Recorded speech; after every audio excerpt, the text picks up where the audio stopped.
ನಟಿ ರನ್ಯಾ ರಾವ್ ರಹಸ್ಯ ಬಗೆದಷ್ಟು ಬಯಲಾಗ್ತಾನೆ ಬರ್ತಾ ಇದೆ. ದುಬೈನಿಂದ ಬೆಂಗಳೂರಿಗೆ ಅಕ್ರಮವಾಗಿ ಚಿನ್ನವನ್ನು ಸ್ಮಗ್ಲಿಂಗ್ ಮಾಡಿದಂಥ ಆರೋಪದಲ್ಲಿ ನಟಿ ರನ್ಯಾ ರಾವ್ ಪರಪ್ಪನ ಅಗ್ರಹಾರದಲ್ಲಿ ಈಗಿದ್ದಾರೆ. ಒಂದೇ ವರ್ಷದಲ್ಲಿ 27 ಬಾರಿ ದುಬೈಗೆ ಭೇಟಿ ಕೊಟ್ಟಿರೋದು ರನ್ಯಾ ರಾವ್. ಒಂದೇ ವರ್ಷ 27 ಬಾರಿ ದುಬೈಗೆ ಹೋಗಿ ಬಂದಿರೋದು ಇವರು.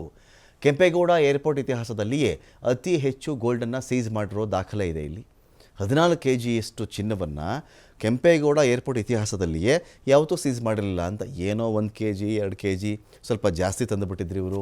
ಈ ಥರ ಸೀಸ್ ಮಾಡಿದ್ದಾರೆ. ಇವರಿಗೆ 14 kg ತರುವಷ್ಟು ಕಾನ್ಫಿಡೆನ್ಸ್ ಬಂದಿರೋದಾದರೂ ಹೇಗೆ? ಒಂದಾಯಲ್ಲಿ ಚೆಕ್ ಮಾಡ್ತಕ್ಕಂಥವರೇ ಶಾಮೀಲಾಗಿರಬೇಕು. ಎಲ್ಲರೂ ಕೂಡ ಇಲ್ಲಿನ ಏರ್ಪೋರ್ಟ್ ಬಗ್ಗೆ ಯೋಚನೆ ಮಾಡ್ತಾ ಇದ್ದಾರೆ. ಇದೊಂದು ಭಾಗ. ದುಬೈನಲ್ಲೂ ಕೂಡ ಇದೇ ಲೆವೆಲ್ಗೆ ಲಿಂಕ್ ಇರಬೇಕಲ್ಲ. ದುಬೈ ಏರ್ಪೋರ್ಟಿಂದ ಅವ್ರು ಹೊರಟಿರ್ತಾರಲ್ಲ, ಅಲ್ಲಿಂದಾನು ಇಂಥದ್ದೇ ಇರಬೇಕಲ್ಲ. ಸುಮ್ಮನೆನಾ? ಇಲ್ಲಿ 14 kg ಸಿಕ್ಕಾಕೊಂಡ್ರು ಸರಿ. ದುಬೈ ಏರ್ಪೋರ್ಟ್ ಇವ್ರು ದಾಟಿದ್ದು ಹೇಗೆ ಹಾಗಾದರೆ? ಅಲ್ಲಿ ಯಾರೂ ಚೆಕ್ಕೇ ಮಾಡಲಿಲ್ವಾ? ಅಲ್ಲೂ ಒಂದಷ್ಟು ಜನ ಪ್ರಭಾವಿಗಳು, ಇಲ್ಲೂ ಒಂದಷ್ಟು ಜನ ಪ್ರಭಾವಿಗಳು ಸೇರಿಯೇ ಇಂಥ ಕೆಲಸ ಮಾಡಿರಬೇಕು. ಇಲ್ಲಿ ರನ್ಯಾ ರಾವ್ ಮುಂದೆ ಕಾಣಿಸ್ತಾ ಇರತಕ್ಕಂಥ ವ್ಯಕ್ತಿ ಅಷ್ಟೇ. ಹಿಂದೆ ಎಷ್ಟು ಜನ ಇದ್ದಾರೋ ಗೊತ್ತಿಲ್ವಲ್ಲ. ಕಂದಾಯ ಗುಪ್ತಚರ ನಿರ್ದೇಶನಾಲಯದ ಅಧಿಕಾರಿಗಳಿಂದ ಈ ಶೋಧ ನಡೆದಿದೆ. ಇಲ್ಲಿ ಸಿಕ್ಕಿಬಿದ್ದಿದ್ದು ಹೇಗೆ ಅಂದರೆ, ಪದೇ ಪದೇ ದುಬೈಗೆ ಭೇಟಿ ಕೊಡ್ತಾ ಇದ್ದರು ರನ್ಯಾ ರಾವ್. ಒಂದೇ ವರ್ಷದಲ್ಲಿ 27 ಬಾರಿ ಹೋಗಿ ಬಂದಿದ್ದರು. 15 ದಿನಗಳು, ಬರೀ ಕಳೆದ 15 ದಿನಗಳಲ್ಲಿ 4 ಬಾರಿ ವಿದೇಶಿ ಪ್ರವಾಸವನ್ನು ಮಾಡಿದರು. ಇದರಿಂದ DRI ಅಧಿಕಾರಿಗೆ ಅನುಮಾನ ಬಂದಿತ್ತು. ರನ್ಯಾ ರಾವ್ ಚಲನವಲನದ ಮೇಲೆ ಕಣ್ಣಿಟ್ಟಿದ್ರು DRI.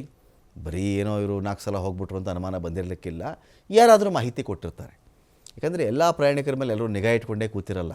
ಯಾರು ದುಬೈಗೆ ಹೋದರು, ಯಾರು ಜರ್ಮನಿಗೆ ಹೋದರು, ಯಾರು ಅಮೇರಿಕಾಗೆ ಹೋದರು, ಯಾರು 3 ಸಲ ಹೋಗ್ಬಿಟ್ಟಿದ್ರು, ನಿಗಾ ಇಟ್ಟಿರಲ್ಲ. ಏನೋ ಒಂದು ಬಲವಾದ ಮಾಹಿತಿ ಬಂದು ಇಂಥ ಪ್ರಯಾಣಿಕರು ಇಷ್ಟು ಚಿನ್ನ ಸಾಗಿಸ್ತಾ ಇದ್ದಾರೆ, ಇಂಥ ಟೈಮಿಗೆ ಬರ್ತಾರೆ ಅಂತ ಹೇಳಿದಾಗಲೇ ಅವರು ಕೂಡ ಬಂದಿರ್ತಾರೆ. ದುಬೈನಿಂದ ಬೆಂಗಳೂರಿಗೆ ಕಳ್ಳ ಸಾಗಾಣಿಕೆಗೆ ಲಕ್ಷ ಕಮಿಷನ್ ಬರುತ್ತೆ. ಒಮ್ಮೆ ಈ ಥರ 14 kg 15 kg ಚಿನ್ನ ಸಾಗಿಸಿದ್ರೆ ಹತ್ತಿರ 15ರಿಂದ 20 ಲಕ್ಷ ಬರೀ ಕಮಿಷನ್ ಬರ್ತಾಯಿತ್ತು ಅಂತ ಹೇಳ್ತಾ ಇದ್ದಾರೆ. ನೋಡಬೇಕು.